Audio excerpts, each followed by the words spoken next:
Армысыздар, қалдарыңыз қалай? Оңғардың 10 кар арнасында кезекті шығарылым. Елімізде бензин қымбаттауы мүмкін. Неге? Қазір түсіндіріп берем. Қазір Ұлттық экономика министрлігі, мемлекеттік кірістер комитеті барлығы бірлесіп жаңа салық кодексін әзірлеп жатыр. Ол жерде жаңағы сән-салтанатқа салынатын салық деген бар, жаңа байларға салынатын салық бар. Солармен бірге көлік салығын толық Қазақстанда көлік салығын алып тастап, оның орнына жаңағы көлік салығын бензиннің әр литріне қосу туралы ұсыныс бар. Бұл қалай болады? Ұлттық экономика министрінің орынбасарының айтуы бойынша, қазір Қазақстанда жыл сайын 80 миллиард теңге көлік салық жиналады екен. Ал жалпы Қазақстанның ішінде бір жылдың ішінде 5 миллион тонна жанармай тұтынылады екен. Енді жаңағы 80 миллиард теңгені алып тастайын деп отыр ғой. Соны алып тастап, оның барлығын көлік салығына, бензинге көлік салығын қосып беру үшін біз бензинді 14 теңгеге қымбаттатуымыз керек дейді. Енді бұның бұлай тыңдаған кезде көлік салығын алып тастайды екен. Бензинмен әр төлеген сайын төлеп отырсаң, білінбей кетеді деген сияқты түсінік қалыптасып қалуы мүмкін, бірақ бұның бірнеше кері әсері де бар көрінеді маған. Бірнеше адамдармен тілдесіп, ақылдасып, өзімді зерттеп көрдім. Енді толықтырып түсіндірейін.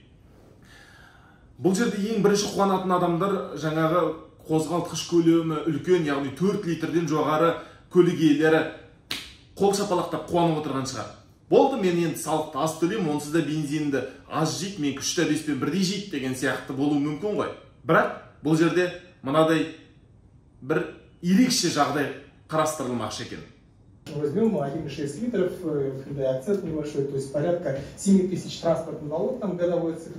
И возьмем для сравнения там Lexus 570, где транспортный налог порядка 700 тысяч тенге. Соответственно, для того, чтобы наездить транспортный налог через акциз, да, то представьте, та маленькая машина, она, естественно, через бензин потребление будет намного больше. Поэтому, то есть, если он платит 7 тысяч, то через бензин, если мы на 14 тенге поднимем, то в течение года он наездит примерно там, на 30 тысяч транспортного налога. В то же время, если машина с большим объемом двигателя и большим транспортным налогом, то через бензин эта машина наедет где-то на порядка наполовину, только на 300-350 тысяч. Поэтому получается, что мы, когда через вот этот перенос транспортного налога на бензин снижаем, получается, нагрузку на тех, у кого большие транспортные средства, при этом, если вот по статистике взять, транспортные средства по объему, допустим, у нас порядка 3,9, по-моему, миллионов автовладельцев, из них только порядка 7%, 5-7% это транспортные средства больше 4 литров. То есть мы вот эти 5% количественно переносим на 95% тех, которые имеют малолитражки. Поэтому вот это ограничение мы сделали. То есть, значит, этот вопрос сейчас обсуждаем. Перенос будет, но до какой планки, то есть до 4 литров, если мы перенесем, соответственно, все, кто имеет транспорт до 4 литров, они не будут плательщиками транспортного налога, будут через акциз платить. Те, кто имеет большие машины с большим объемом двигателя, там, естественно, поскольку все равно этот рост цен будет в связи с переносом транспортного налога, то ставку будем снижать. Сонда қараңыз, жаңағы қозғалтқыш көлемі 4-тен үлкендер қымбат бензин тұтынады, оның үстіне көлік салығы олар үшін толық жойылмайды. Жай ғана арзандай. Бұрын мысалға 500 мың төлеп келгендер кемі 250 мың, 300 мыңға дейін төлеуі мүмкін, 700 мың төлеп келгендер 300 мың, 350 мың төлейтін шығар.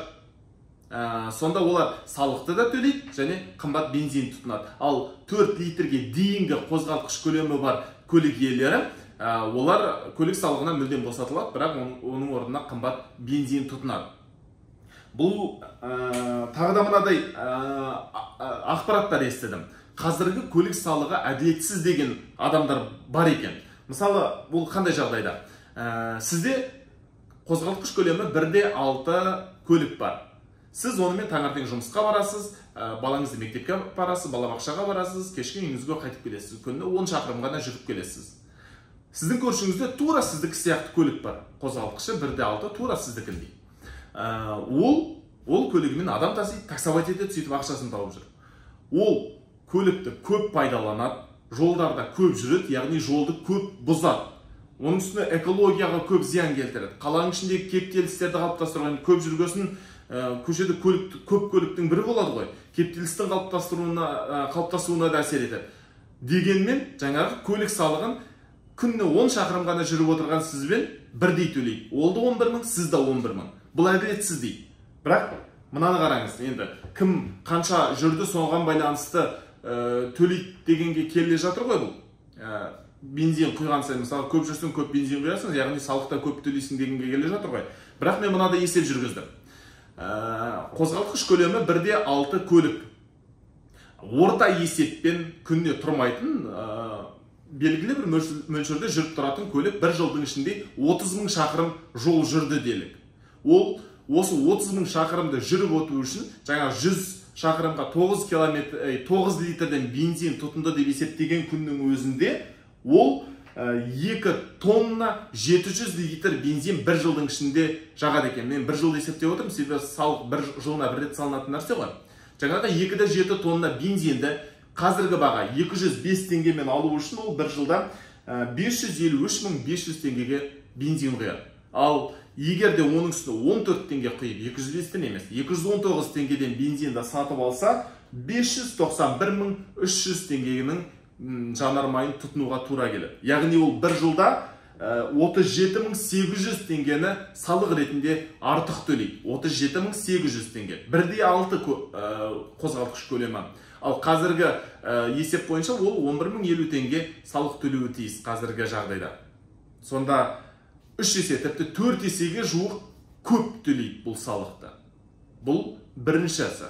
Ол қозғалтқыш көлемі үлкен болған сайын төлейтін салығы да көбейе береді. Себебі ол көбірек бензин тұтынады.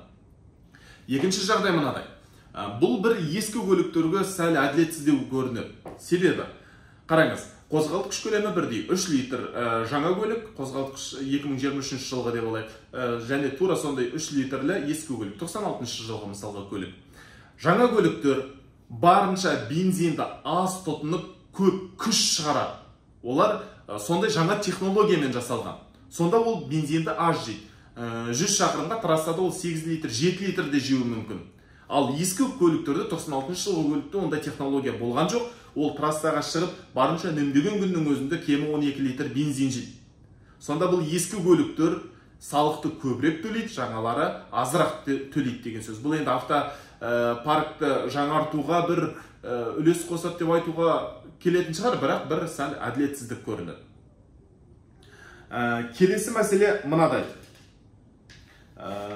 Қазір бұл енді барлығына емес, көбінесе ауыл халқына байланысты бір әділетсіздіктің болуы сияқты. Қазір бізде елімізде саяси реформа жүріп атқанын білесіздер. Бұл жерде ауылдағы проблемаларды жылдам әрі ешқандай қиындықсыз тез шешу үшін қазір бізде жергілікті жерлерге өздеріне бөлек бюджет беру деген бар.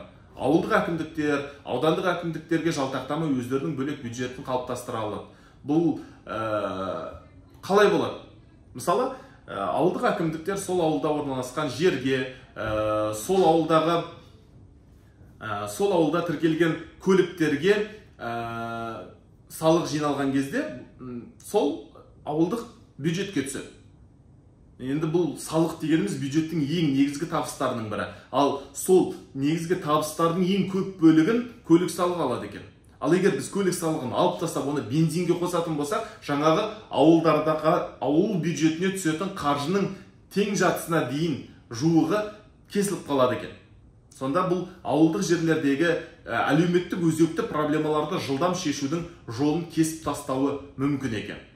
Бұл енді бір үлкен глобалды мәселелерінің бірі. Бұндай тәжірибе шет елдерде де бар. Мысалға, ақш-тың өзінде көлік салығы деген мүлдем жоқ.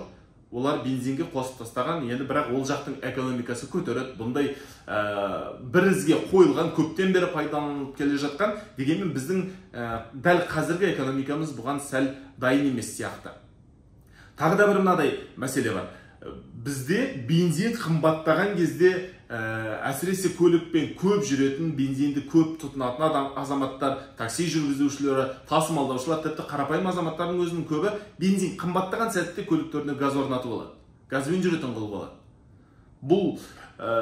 Бұл неге әкеп соғуы мүмкін? Бізді білесіздер, бізде өзімізде жайда газ тапшы, барлығын экспорттап сыртқа сатып жатырмыз. Іште жетпей жатқан нәрсе. Оның үстіне жаңағыдай сұраныс тағы өсетін болса, бұл тапшылықтың өршуіне тағы да алып келеді. Ал өзі аз нәрсеге көп сұраныс болса, бұл өзі нарықтың заңдылығы баға қымбаттап кетеді. Бұл тағы да газдың қымбаттауына алып келуі мүмкін. Тағы бір мәселесі бар. Бізде бензин қымбаттаған сәтте азық-түлік, киім-кешек, керек жарақтың бәрі, тіпті көрсетілетін қызметтің өзіне дейін қымбаттап кететінін білеміз. Такси де қымбаттайды, автобус та қымбаттайды, бәрі қымбаттайды. Бұл тағы да қымбатшылыққа алып келуі мүмкін. Сонда инфляцияны біз өз қолымызбен өзіміз жасап жатқанға ұқсап кетеді бұл әрине. Бұл енді менің бұған дейін зерттеп жинаған ақпараттарым. Тіпті мен әлі көрмей тұрған, мен көзден таса қылып алған деректер бар шығар. Мүмкін сіздердің өздеріңіздің бөлек ойларыңыз бар шығар. Жылына енді мысалға 3-тен артық, 3-те 2 болса 50.000 теңге төлегенше мен жаңағы 14 теңгені әр литріне қосып төлегенім артық, мен көлігіммен көп жүрмеймін деген азаматтар бар шығар. Сіздер қалай ойлайсыздар? Пікір қалдырып кетіңіздер. Бірақ бұл құжат әлі толық қабылданған жоқ. Бұл әзірге ұсыныс. Дәл қазіргі уақытта ол ашық үкімет порталында ашық талқыға ұсынылған. Бұл енді мен жеке өзім білем, бұл жерге көп азаматтар кірмейді, көп азаматтар оның қайда, қалай орналасқан, тіпті қалай табу керек екенін де білмейді. Сол үшін мен сілтемесін астына қалдырам, ол жерге кіріп, жаңағы ұсынысты сіздер толық оқи аласыздар. Оның ішінде міндетті түрде жаңағы көлік салығына қатысты жерін тауып алып, өздеріңіздің пікірлеріңізді қалдырсаңыздар болады. Қолдайсыздар, қолдамайсыздар, тіпті неге қолдайсыздар, неге қолдамайсыздар дегенді үйіңізде отырып онлайн жазсаңыздар болады. Енді қазіргі ашық үкімет деп жатыр, сол пікірлердің бәрін ескереміз деп отыр. Мүмкін ескеріліп қалар, өз пікірлеріңізді білдіріп отырыңыздар. Сіздер қалай ойлайсыздар, жалпы дұрыс па, дұрыс емес па? Менің айтайын дегенім осы. Менің позициямды түсінген боларсыздар. Әзірге осы, амандықта жүздесейік.